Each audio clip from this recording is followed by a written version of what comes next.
Bonjour à tous. J'essaye de remplacer les tours de plaine qu'on aurait dû faire demain par une petite vidéo pour faire avec vous le point sur l'état des cultures. On commence par une parcelle de colza.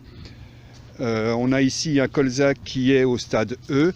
Les boutons sont déjà bien séparés. On n'est pas loin de la floraison qui devrait avoir lieu d'ici une grosse semaine pour les pieds les plus en avance.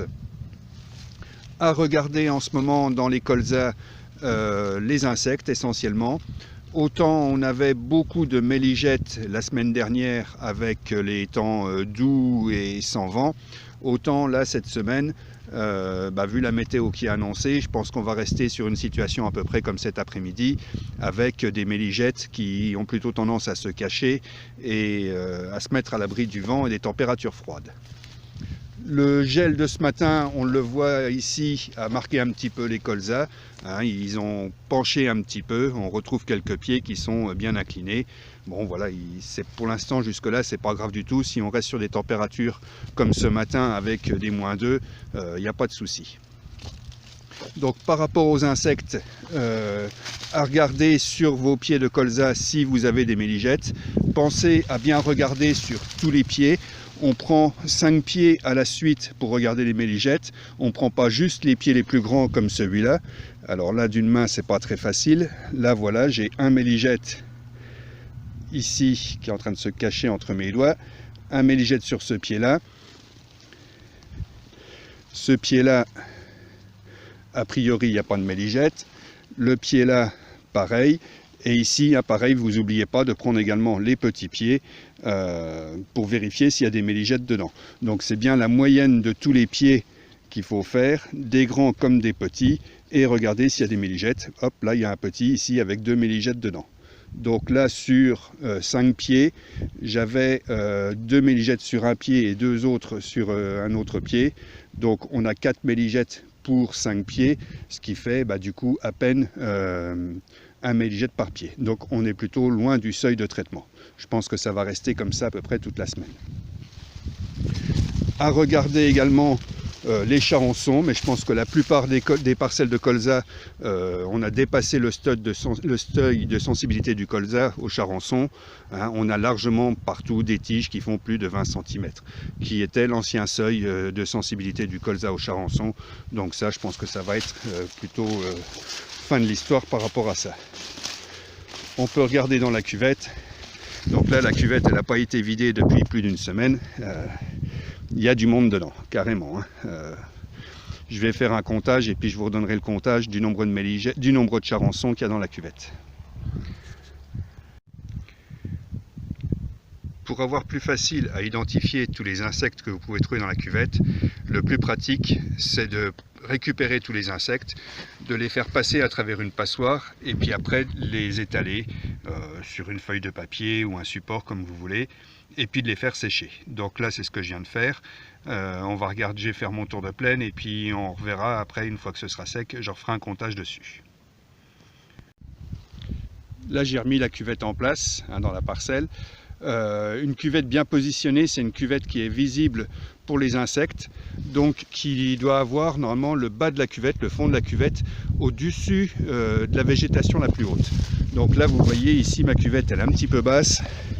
Il faut la remonter, hop, et puis surtout à la limite anticiper aussi que le colza va continuer un peu à pousser. Donc je vais même encore la remonter un petit peu plus. Voilà. Là, j'ai le fond de ma cuvette qui est bien positionné, qui est au-dessus de la végétation.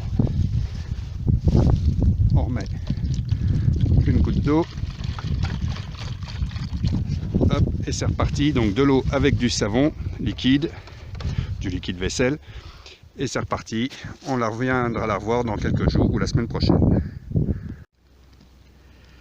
Dans les colzas, ce que vous pouvez commencer à chercher et à voir maintenant, c'est s'il y a eu des piqûres de charançon. Les piqûres de charançon, ça vous fait une toute petite blessure sur la tige. Donc là, c'est quelque chose qui peut ressembler à une piqûre de charançon. Je dis quelque chose qui peut ressembler parce qu'en fait c'est moi qui ai fait une blessure en enfonçant la pointe de mon couteau dans la tige du colza pour faire comme si c'était une blessure. J'en avais pas trouvé du tout sur la parcelle de blessure, de piqûre de charançon. Donc là sur la parcelle là on est plutôt tranquille. À l'inverse, vous ne confondez pas avec des choses comme ça. J'espère qu'on voit à peu près sur la vidéo ici la tige qui est fendue. Hein, donc ça c'est pas une piqûre de charançon, ça c'est juste que le colza a poussé très très vite et du coup c'est les fentes qu'on voit classiquement quand le colza pousse très très vite. Hein, mais donc ça c'est pas du tout une piqûre de charançon. On retrouve ici sur la parcelle quelques feuilles avec des brûlures d'azote. Bon voilà, c'est sans conséquence sur les brûlures. Globalement il n'y a pas ou peu de boutons floraux qui ont été brûlés par l'azote liquide, ce qui est plutôt une bonne chose. Par rapport aux interventions dans le colza, donc aujourd'hui il faut que tout ce qui est intervention azote, soufre se soit terminé. Voilà, donc aujourd'hui sur le colza, ça va être les méligettes à surveiller si vous les avez encore pas traitées, à surveiller qu'ils ne reviennent pas si vous les avez déjà traités, et puis voilà, et puis c'est tout, et on verra plus tard pour le fongicide. On va essayer de faire quand même des kits pétales pour voir la pression sclérotinia, mais voilà, donc les interventions aujourd'hui, tout ce qui est azote, etc., azote soufre doit être terminé, à faire très rapidement si vous ne l'avez encore pas fini, et puis les insecticides à surveiller. Par rapport au charançon de la tige, hein, globalement, je l'ai dit tout à l'heure, la plupart des parcelles aujourd'hui on a dépassé le stade de sensibilité, donc c'est à faire classer. Ça va être les méligettes uniquement. Nous sommes maintenant sur une parcelle d'orge d'hiver. Ici on a la chance d'être sur une parcelle qui est relativement saine, hein, où l'orge d'hiver a très peu marqué de l'humidité, des excès d'eau, ce qui n'est pas le cas hein, de toutes les parcelles. On retrouve parfois des orges d'hiver qui sont beaucoup plus marquées que ça et qui ont vraiment souffert de l'excès d'eau. On le voit ici un tout petit peu sur le bas de la parcelle, où notamment c'est les tournières, hein, où du coup le sol est plus compacté, etc. et où du coup l'orge d'hiver est un petit peu moins belle. Par rapport à l'orge d'hiver, aujourd'hui on est sur des stades qui sont quand même relativement avancés, à épi 1 cm dans beaucoup de parcelles. Même si on prend ici sur des orges d'hiver qui sont plutôt dans le moins développé de la parcelle, on retrouve ici des pieds, c'est magique, c'est déjà tout prêt. Ah, mais donc ici on a la pointe de l'épi qui est à peu près par là, au bout de mon doigt, et donc on a quasiment 2 cm, 1,5 entre 1,5 et 2 cm la pointe de l'épi. C'est la pointe de l'épi qu'on regarde par rapport à la base du plateau de talage, donc la pointe de l'épi là on est à 1,5, alors que c'est dans les orges ici qui ne sont pas les plus développées. Si je vais sur des orges ici plus développées, hop, donc là on retrouve la pointe de l'épi. Ici, tac, elle est bien visible au bout de l'ongle de mon pouce. Donc la pointe de l'épi, là, on est à quasiment pareil, hein, c'est parfois trompeur, entre 1,5 et 2 cm. Point de vue maladie, dans l'orge d'hiver, la situation est plutôt saine. On avait quelques taches de rhinchosporiose qui globalement n'ont pas évolué. Je pensais que la situation au niveau maladie, avec la pluie, tout ça, pourrait être bien plus catastrophique que ça. Donc là, on est sur une orge qui est plutôt belle, qui est plutôt saine. On voit pas ou très peu de feuilles avec de la maladie, notamment de la rhinchosporiose qu'on pourrait trouver en même temps en ce moment. Donc c'est plutôt bien. Sachant que là, on est sur une variété fourragère de l'accord, hein, qui est peut-être moins sensible aux maladies, enfin pas peut-être, qui est moins sensible aux maladies que ce que vous pouvez avoir dans vos parcelles si vous êtes en étincelle notamment. Donc à surveiller, mais a priori une situation plutôt saine. Et puis là aujourd'hui, l'orge d'hiver, vu qu'elle est en phase de montaison, elle va nous fabriquer des feuilles à toute vitesse, hein, et la maladie, s'il y en a un tout petit peu, elle va plutôt avoir tendance à rester en bas. Donc pas d'affolement par rapport aux maladies sur les orges d'hiver pour l'instant. Par rapport au stade, on a vu, on est épi 1 cm dépassé. Donc là, il faut que la fertilisation azotée soit soldée, hein, que le premier et le deuxième apport, enfin que les 2 apports soient faits. Voilà, donc même si vous êtes déjà passé à l'azote il y a seulement 8-10 jours quand on a pu retourner dans les champs, il faut revenir remettre le sol d'azote maintenant. Surtout si vous êtes sur des orges brassicoles, pour ne pas se retrouver plombé en protéines. Donc n'attendez plus, mettez-le, profitez des matins avec de l'hygrométrie, avec de l'humidité pour faire ça. Mais voilà, soldez vos apports d'azote sur les orges, même s'il n'y a pas longtemps que vous avez fait le premier rapport sur les orges. Je vous en ai quasiment pas parlé jusque-là, mais on retrouve parfois dans certaines parcelles des petits ronds un peu de ce style-là, avec une orge qui est toute petite, talée avec beaucoup de talles, mais pas de hauteur ni rien, et puis plutôt une couleur un peu jaunâtre.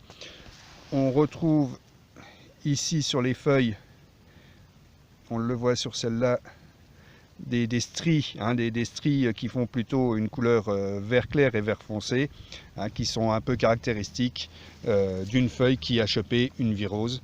On le voit encore sur celle-là aussi, là on le voit bien.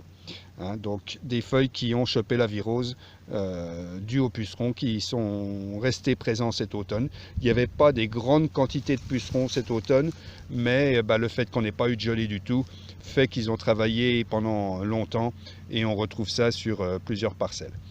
D'où l'intérêt d'avoir maintenant des variétés tolérantes aux pucerons pour se mettre à l'abri de choses comme ça. Là ici on a une petite tache sur la parcelle, c'est pas grave, mais il y a des situations, et notamment peut-être pas trop chez nous en Lorraine, mais dans le centre de la France où apparemment c'est relativement catastrophique. Les pucerons ont fait pas mal de dégâts cette année parce qu'on n'a pas eu d'hiver et qu'ils sont restés actifs, même en étant très peu nombreux, ils sont restés actifs en végétation pendant très longtemps, pendant tout l'hiver.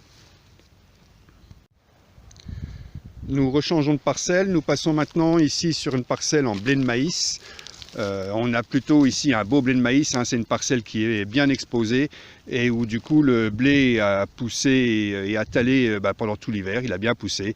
Et voilà, du coup on a un blé de maïs qui est plutôt bien avancé en stade, qu'on ne retrouve pas forcément dans toutes les parcelles. Même si globalement les blés de maïs sont plutôt pas mal, on ne retrouve pas ça partout.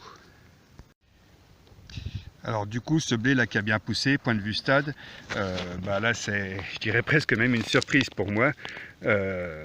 Voilà ici un épi de blé, 1 mètre brun.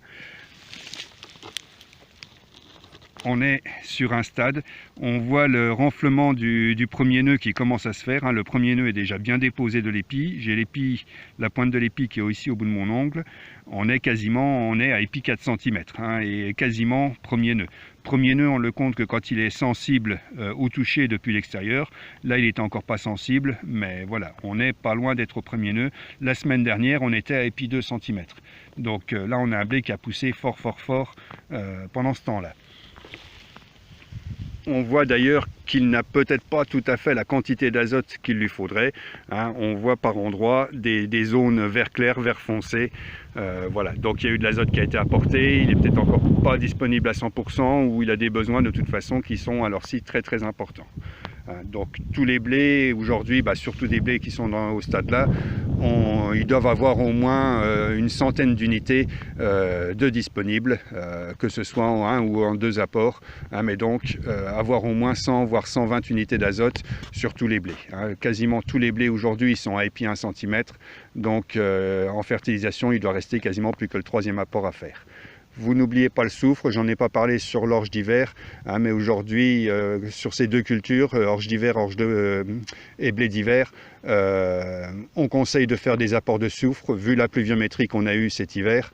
Voilà, il n'y a sûrement plus beaucoup de soufre disponible dans le sol, même si là aujourd'hui le sol est plutôt en train de bien se réchauffer et va peut-être minéraliser un petit peu, mais on a une crainte quand même d'avoir des carences en soufre.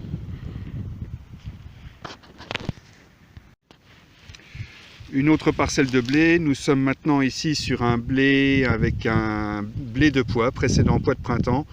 Un blé qui, encore une fois, est ici plutôt fort avancé, qui a été beau tout l'hiver, qui a bien poussé. On avait un blé ici qui est resté vert foncé pendant très longtemps. On voyait vraiment que le sol minéralisait et fournissait de l'azote plein pot. Aujourd'hui, il est un tout petit peu plus clair. Pareil, on a eu un peu de mal aussi à rentrer dans les champs pour faire les apports d'azote. Il est un peu plus clair et encore pas partout.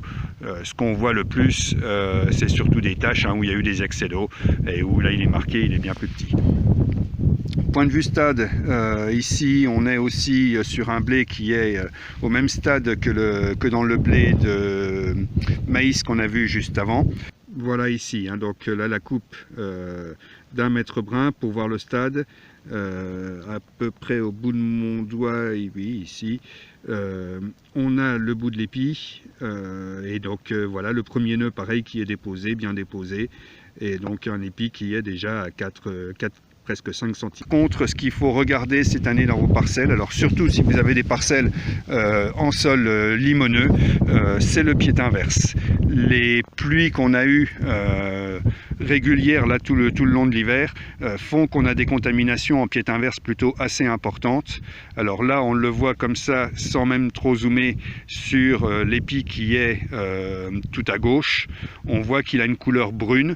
Je vais essayer d'enlever la ligule après, enfin la gaine qui le protège, et on va voir s'il y a une tache de piétin qui a traversé ou pas. Hein, normalement du blé on doit avoir quelque chose qui ressemble à celui-là qui est tout à droite, quelque chose qui est du blanc de poireau, quoi, hein, qui n'a pas de couleur brune ni rien du tout, pour qu'il soit sain. Donc ça à surveiller dans vos parcelles limoneuses, on en retrouve pas mal dans les limons du pied inverse. Hein, ça c'est la caractéristique de cette année, on est sur une année avec un risque plutôt assez élevé. Donc là on voit ici hein, les taches sur le bas de la tige. On vous avait remis sur le bulletin précédent les fongicides encore homologués et efficaces sur le pied inverse. Petit point désherbage sur les blés. Sur quelques parcelles, hein, malgré les bonnes efficacités des herbicides d'automne, on retrouve encore quand même quelques vulpins. Voilà, il y a pas mal de parcelles qui ont été désherbées en fin de semaine dernière et je pense que c'était très bien. Voilà, donc si vous n'avez encore pas fait les rattrapages herbicides avec les sulfos sur vos blés, voilà, il est temps largement de le faire maintenant. Il faut essayer de le faire le plus vite possible. Hein, on voit aussi des vulpins là qui sont vraiment bien montés, qui ont déjà une belle tige. Le premier nœud, là je l'ai coupé, il s'est coupé juste au niveau du premier nœud. Hein, le premier nœud était sensible. Faites attention par contre dans vos parcelles, assurez-vous que ce sont bien des vulpins que vous retrouvez, qui restent. Du vulpin, il n'y a pas de poils ni rien du tout, les feuilles ne sont pas brillantes. Si vous avez une feuille qui est brillante, ce serait plutôt des raies gras, et donc pas de poils du tout. On retrouve dans plusieurs parcelles soit des bromes. Alors les bromes, vous retrouvez la pilosité sur les feuilles de brome. Je ne sais pas si ça va passer en vidéo.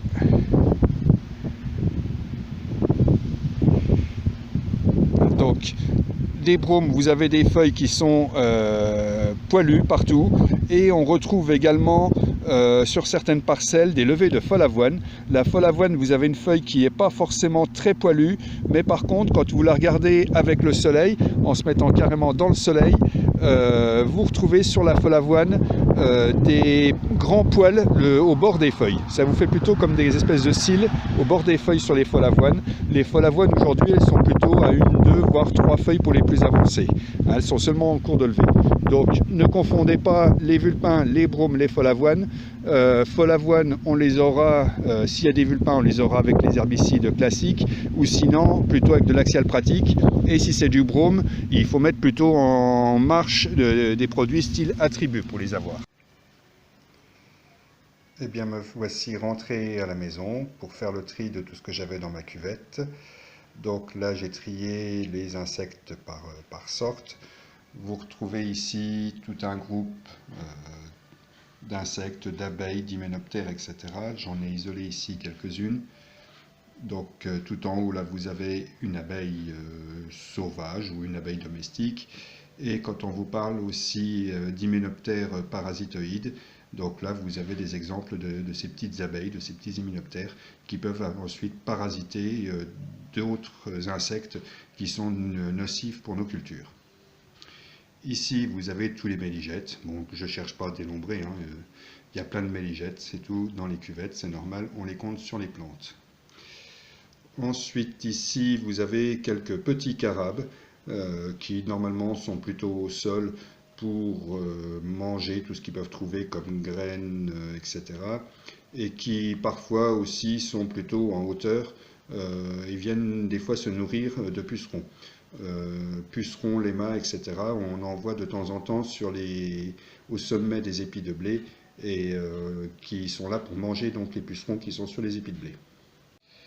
Ici le groupe des baris, donc qui sont des coléoptères qui peuvent pondre des larves qui vont parfois nous grignoter les colzas plutôt à la base, au niveau du collet.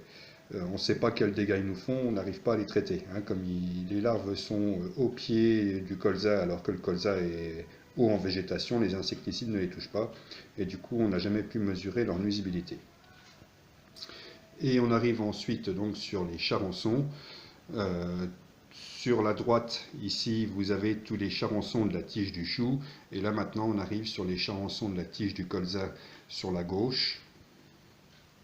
Et donc, j'ai dénombré dans la cuvette 54 charançons de la tige du colza et 128 charançons de la tige du chou.